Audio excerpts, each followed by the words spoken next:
One of the most stressful things about relocating to a new city is finding a new barbershop and finding a new favorite Chinese food restaurant. Growing up in Richmond, Virginia, I had my favorite that I used to eat at least once or twice a week. And here in Virginia Beach, I'm struggling to find a spot that has the same quality fried chicken and fried rice. So today I'm going to show you guys how to make the best Chinese fried chicken and shrimp fried rice. Let's make it happen. All right, guys, first things first, the party gets started with a nice marinade. And for that, these are the ingredients you're gonna need. We have a tablespoon of garlic and a tablespoon of ginger. Just trying to use the last little bit of this. There we go. And then our ginger paste. You can use fresh if you want to, but I got these in the fridge, so why not use them? Pretty good quality product overall. Going in with a couple tablespoons of white sugar. Some Shaoxing wine if you can find it. If not, you can try to use mirin or even sherry cooking wine will work. Then we have our fish sauce. It's gonna add some nice umami. Low sodium soy sauce. And then a few dashes of sesame oil. Always remember, guys, the sesame oil goes a long way, so you don't need to use too much of it. I'm gonna season it up with my AP. Just a little salt, pepper, garlic, onion powder just to cover all the flavor bases. If you want to get crazy, you can throw a little MSG in here too. I'm going to break out the whisk and mix to combine. And then the last thing we need to do is incorporate our cornstarch into this. And that is going to be what we're going to dump on top of the chicken. Let that marinate for 2 to 24 hours. All right, guys, so you want to go ahead and clean your chicken up. Just make sure you get any bone fragments out of there, any feathers, or anything you don't want to eat. Just, make sure the chicken's looking nice. Now we're gonna get our marinade on in here. If there's some lumps of cornstarch, that's not a big deal because that's just gonna get extra crispy when it fries up. So we're not really bothered by that. You wanna get in there with your hands and just massage the marinade into the chicken. Try to get it as submerged as possible and just make sure that it's evenly coated. And that marinade is gonna add tons of flavor to this chicken. And then we're just gonna let this soak again for 2 to 24 hours. All right, few things in this world bring me as much joy as shrimp fried rice, and today I'm going to show you how to make it at home. Super easy. The best way to do it is with day-old rice. When you order takeout, they usually give you some white rice that a lot of people don't even eat, so it usually just sits in the fridge. If you feel like making your own fried rice later that week, you can save this for 3 or 4 days in the fridge and break it out whenever you're ready. You could also make it fresh at home and then put it in the fridge and let it dry out. The key is just make sure the rice is dry.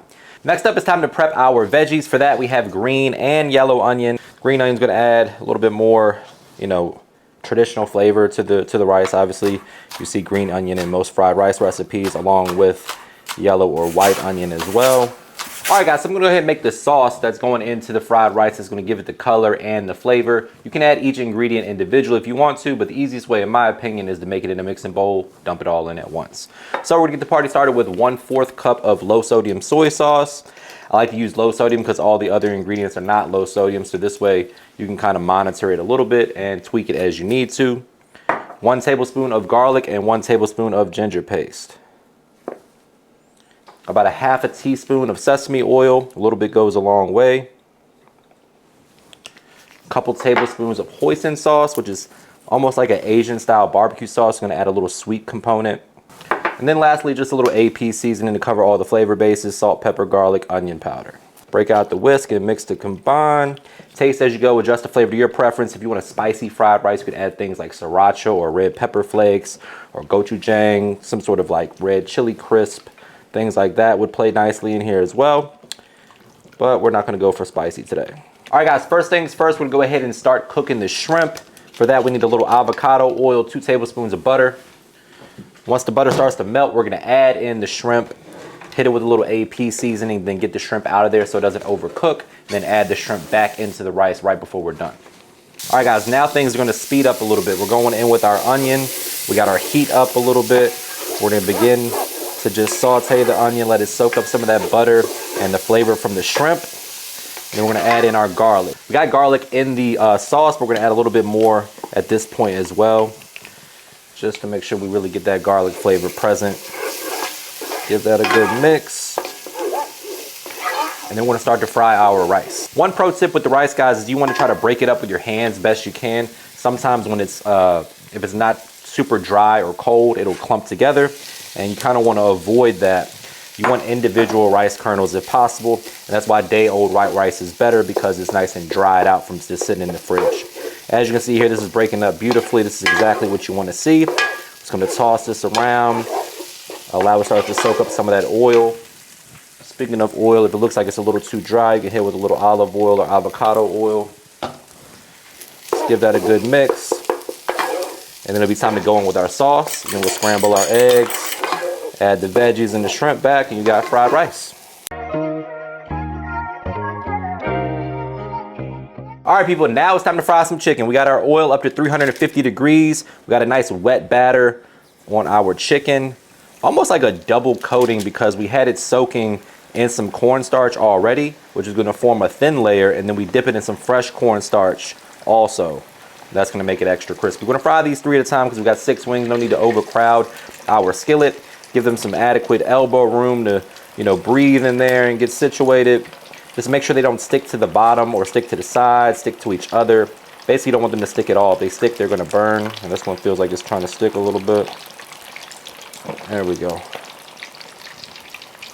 All right, save the day.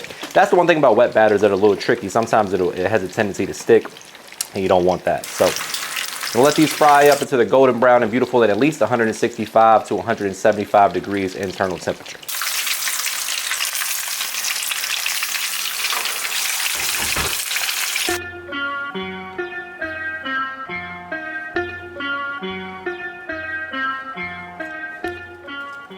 All right, guys, there you have it. That's how to make perfect takeout style fried chicken and fried rice right from the comfort of your own home. We're gonna go ahead and plate this up. This is the part where I say brace yourself for a trademark money shot. Say it with me, guys. Looking good. The only thing left to do is dig in for the taste test. But before we do that, please take a quick second to subscribe to the channel. Make sure you hit that bell to enable notifications as well. All right, all I got to do now is find my fork. Before we dig in, guys, remember that all of my recipes can be found at MrMakeItHappen.com. They're completely free, printable directions, instructions, pictures, all that good stuff. All right, let's get in here for this fried rice first. Looks good.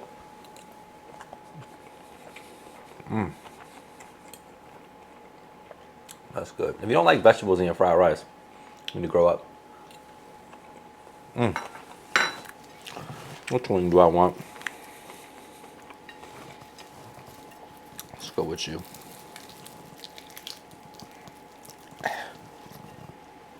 As you can see, it's a little hot.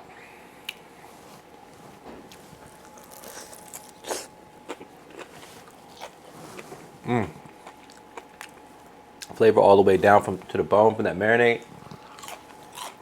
Nice and crispy cornstarch exterior.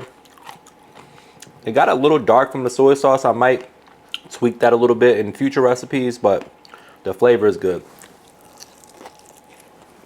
And it's super tender. You gotta try it. For authenticity's sake.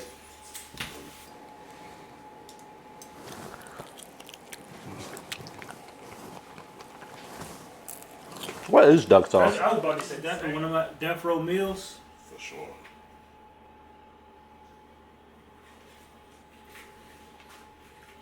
Yeah. MSG. Yeah, that's that.